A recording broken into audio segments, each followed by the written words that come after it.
Hey guys, Mr. Mulaney here. I am broadcasting live from New York. My flight got canceled because of weather, so yeah, I'm in the apartment of my friend Charlie recording this lesson on the New Testament world. A very surreal experience for me. Hopefully it will be for you. Today we're going to start getting into the New Testament world, learning about the background of, the world that Jesus inhabited. And as we read the Gospels, this will help you understand who certain characters are and their motivations and what all's going on. So, here are the basics. We'll start off with the Roman Empire. So this is a map of Europe and Africa. Here's Saudi Arabia, Egypt. In the center, this water is the Mediterranean. And the area in red is the regions conquered by the Roman Empire. This is the largest, most powerful empire in the world up to that point. And they were in control of the whole Mediterranean world in the time period of Jesus' earthly ministry. And yeah, they are the top dogs in town. They're ruled by Caesar. So that's their title for their emperor. And yeah, they started off as a democracy, then they turned into an empire, and Caesar became this all-powerful figure worshipped as a god. And yeah, just incredibly influential. The Roman Empire was in love with Greek culture, and so as you learned in mythology probably, many of the Greek gods were just kind of translated into part of the Roman polytheistic system with different names. So Zeus becomes Jupiter, and what is it?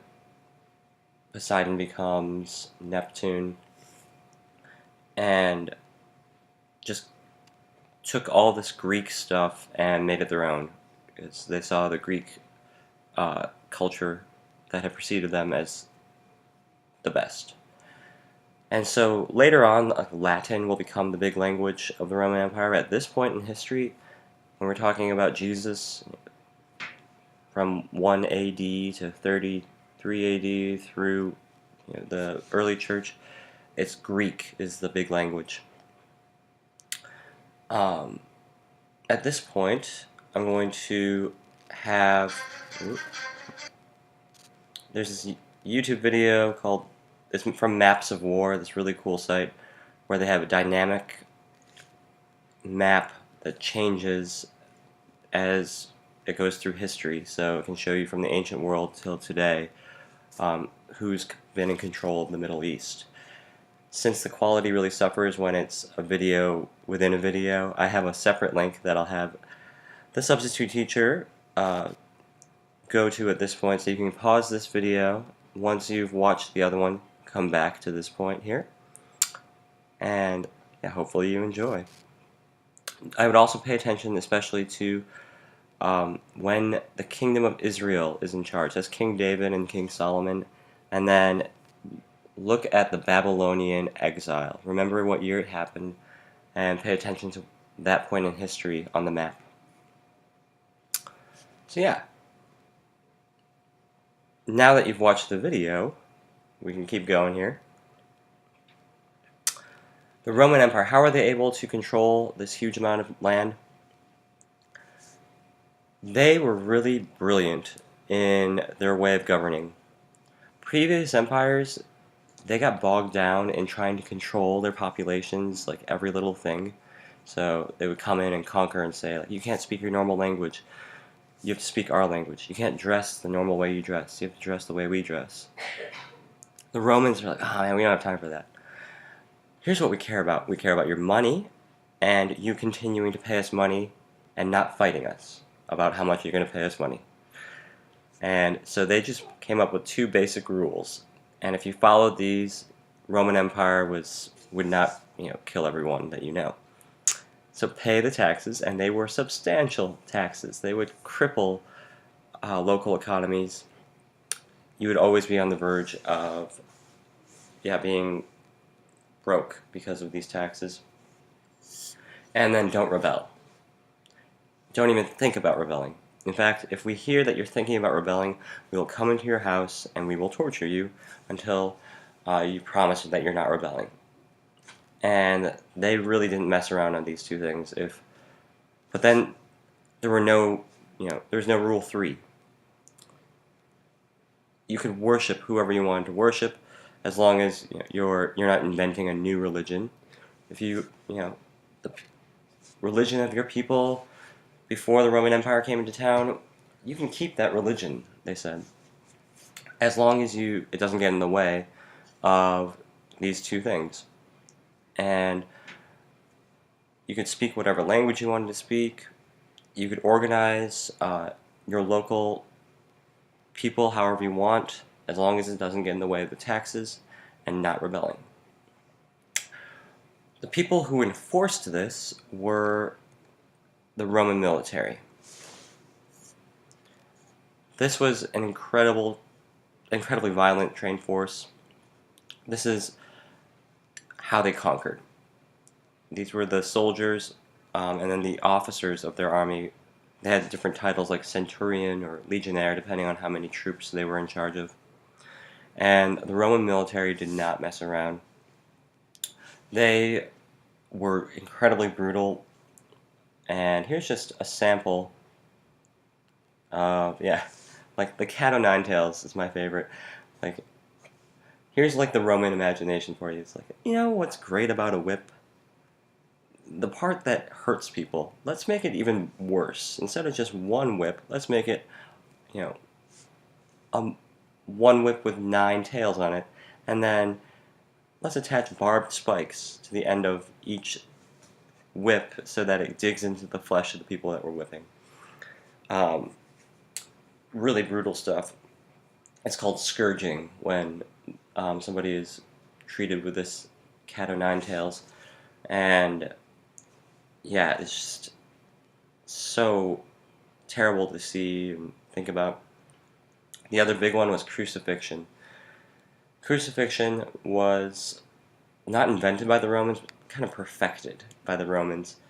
And if you didn't know, crucifixion is when you would be tied to a piece of wood and often nailed in place, and then you would be hung upright, and obviously you're in a lot of pain because of the nails, but then also your body has to push yourself up in order to take a breath, and that takes a little bit of energy, but you're stuck there, right? So you can't just like not be hanging there. And over hours, sometimes days, it's reported, it would take people to die from suffocation because they would just get exhausted and finally not have the energy to take a breath. And so it seems that's how Jesus died. He was scourged pretty terribly and then had to carry the cross and then died after a couple hours on the cross. The other people that Jesus was crucified with, by the way, it says in the Gospels that they had to break their legs because it was getting too late. They wanted to make sure they were just dead. That way, if their legs were broken, they wouldn't be able to push themselves up to take a breath. So it was a way of just cutting straight to the end. Jesus, it says, was already dead. They didn't need to break his legs, so they just lanced him with a spear in the side and made sure that he was really dead. So this is how they would persuade people to pay taxes, to not rebel, to become part of the glorious Roman Empire. Within the Roman Empire, we are in a specific area known as Judea. That's going to be the focus of the New Testament. Judea is what the Romans called this territory that had been known as Judah. So, the kingdom of Judah, or the region of Judah, is now known as Judea. And I have a little analogy here. Rome is to Judea as New York City is to Nebraska. Rome is to Judea as New York City is to Nebraska. And many of you might have had the experience of going abroad to like New York City or some other big city, and you'll say, "Oh yeah, I'm from Nebraska," and they'll be like, "Oh man, do you ride a cow to school? Do you even have electricity or running water?" And it's just assumed that you live in some backwater village that, yeah, has no advances in technology or culture. That's how the Romans saw the Judeans. It was this edge of the empire frontier that had this strange people that were so backwards because they worshiped just one god instead of all these awesome Roman gods. And yeah, just backwards people. So they were looked down on by Roman citizens. And this is where we get Judaism, by the way. People from the region of Judea were known as Jews, and then the system of religion that they practiced was Judaism. Another region that will come into play in the Gospels is Samaria. Samaria is where the Samaritans live. This used to be part of the Kingdom of Israel until the Assyrians wiped them out. And then when they came in, the Assyrians intermingled with and intermarried with the Jewish people there, and they never really recovered their Jewish identity in the eyes of the Judeans. So they were seen as being like half Jews, or doing it wrong, basically. So here's another analogy for you. Judea is to Samaria as Omaha is to Council Bluffs. So the way that we joke about Council Bluffers or Bluffians, that is how the Judeans actually did see the Samaritans as being like, ugh, trash. Like, we won't interact with them. And yeah, obviously, Council Bluffs people aren't bad at all. I have friends who live in Council Bluffs. But it's a fun running joke for some people to trash on Council Bluffs. For the Judeans and the Samaritans, it was not a joke. They actually just hated each other, and they each thought the other was practicing Judaism wrong. So when Jesus comes in with the story of the Good Samaritan being like, be like that dude, all of the Judeans are scandalized because Samaritans are scum. Moving on to 3 different powerful Jewish groups. So first off, there's the king, quote unquote, because in the eyes of the Judeans, many Judeans at least, he wasn't the rightful king. This is King Herod. So there are a couple King Herods. King Herod the Great is the one that was ruling during the time of Jesus' birth, who orders the massacre of the infants in Bethlehem. And then his children are reigning after his death during the time of Jesus' adult ministry. So King Herod was put into power by the Romans, and the Romans controlled how much power he had. He was ultimately aligned with the powers of Rome. This is what we would call today a puppet ruler. So you can imagine a puppet ruler is someone who's controlled by a master, like a puppet master who's really pulling the strings. And it's, like many countries have done this. America has done this, where we don't like the government of another country, so we install a new government with a new leader that will do what we want. And this is what the Romans did in Judea. Oh, and by the way, so King Herod, his followers and the people who supported him were known as Herodians. So Herodians. Herodians. The Herodians were the supporters of King Herod. And you can tell that they are not the majority in the Gospels because they're singled out as this special group. Like, the Herodians took counsel with the Pharisees. That means that most people weren't Herodians.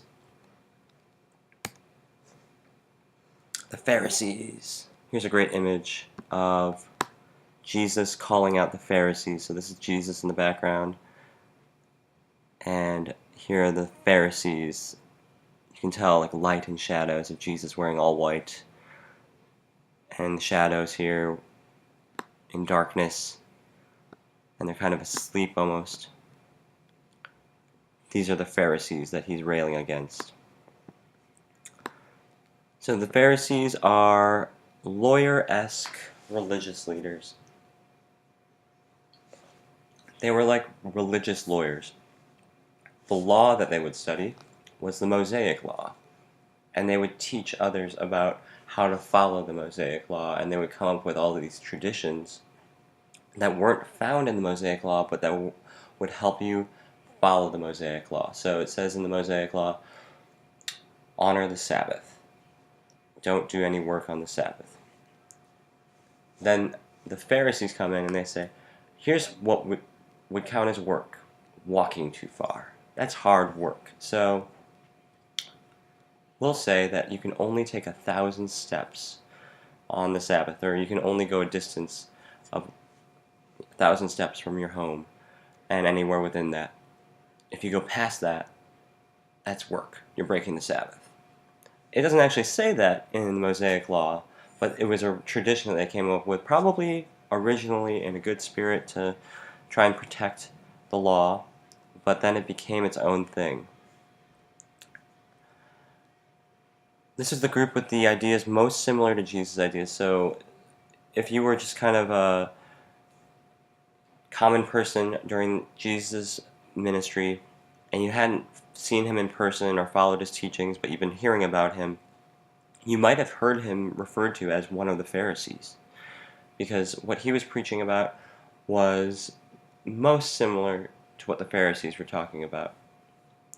But obviously there were major differences, and this is why Jesus is often taking the Pharisees' ideas so personally, because he sees them being twisted versions of what's right.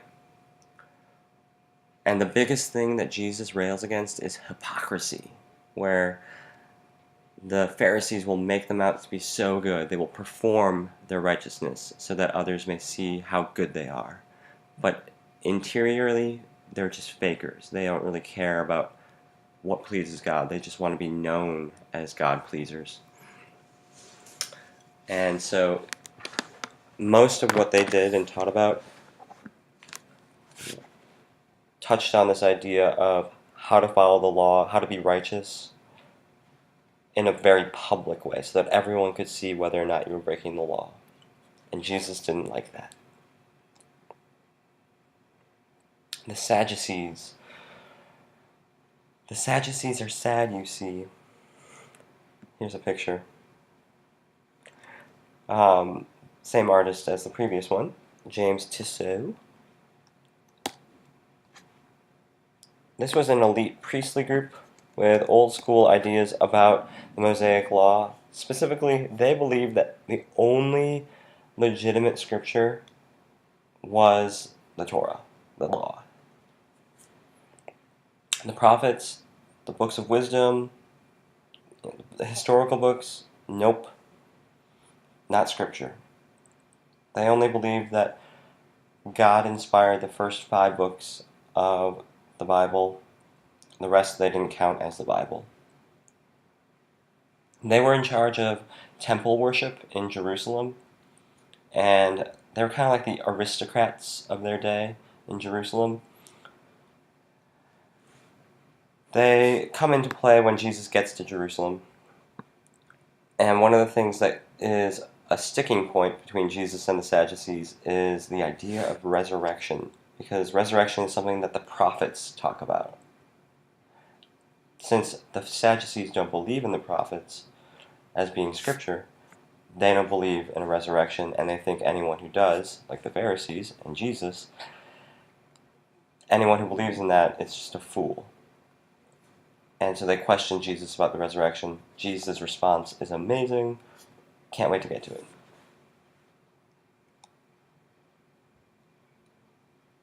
And then the non-powerful Jewish people, the common Jewish people. This is people like 96% of the population. 4 different things I want you to know about. First off, for the common Jewish person during this time period, it was a very hard life.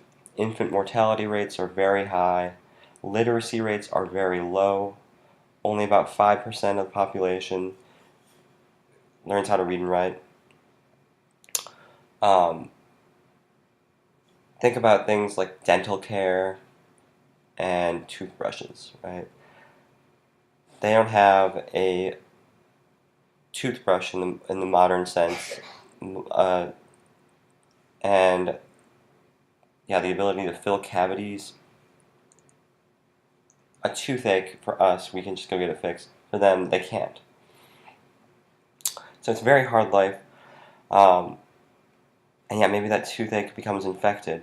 No antibiotics. So a lot of people die before they become adults.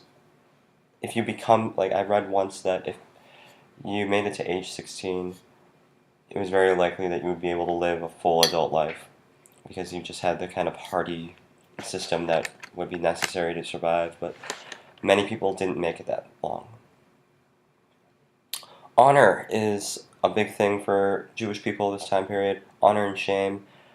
We're going to talk about this in more depth later in the semester, but for now, everything that they do is based on this idea to acquire honor from fellow people or in the eyes of God.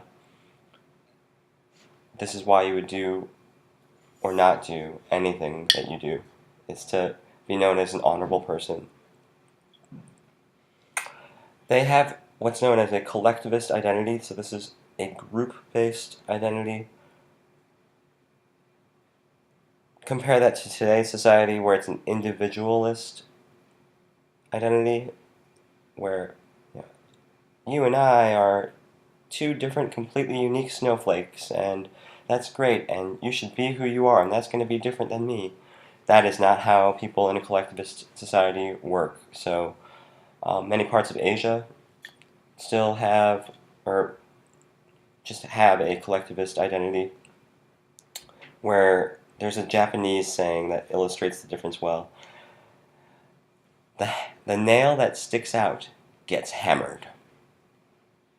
So you don't want to stick out or be different because it will be something that sets you apart in a dangerous way.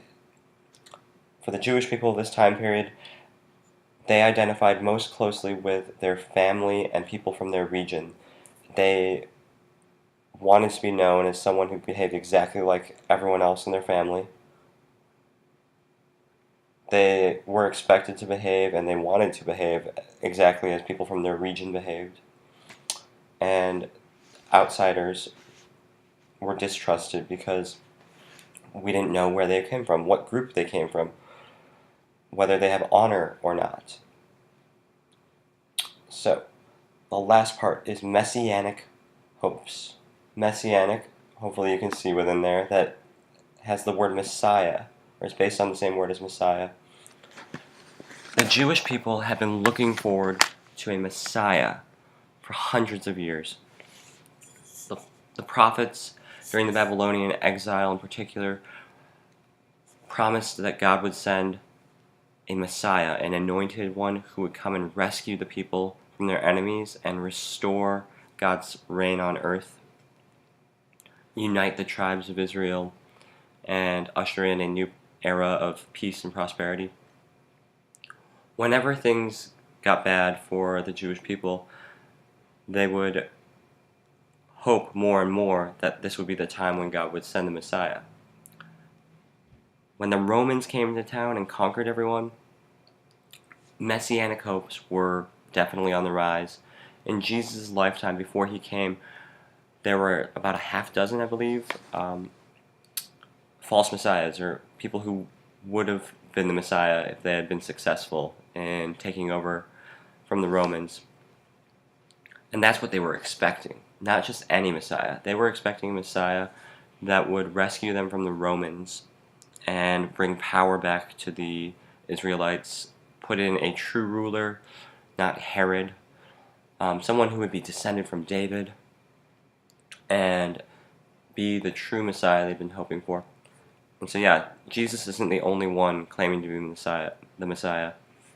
There were many people before him. They all were killed by the Romans, and it didn't stop the people from being hopeful, though. In fact, it shows how hopeful they were, that they were willing to follow these people claiming to be the Messiah. But the way that they were hoping for it, remember, isn't exactly what Jesus is going to be giving them, and that's going to be the issue. All right. Hopefully I'll be back on Wednesday, and I'll give you a rundown of my awesome time in New York. Here's a little preview. I got to see Archbishop Timothy Dolan. What? It was a big moment. Can't wait to tell you all about it. Later, guys.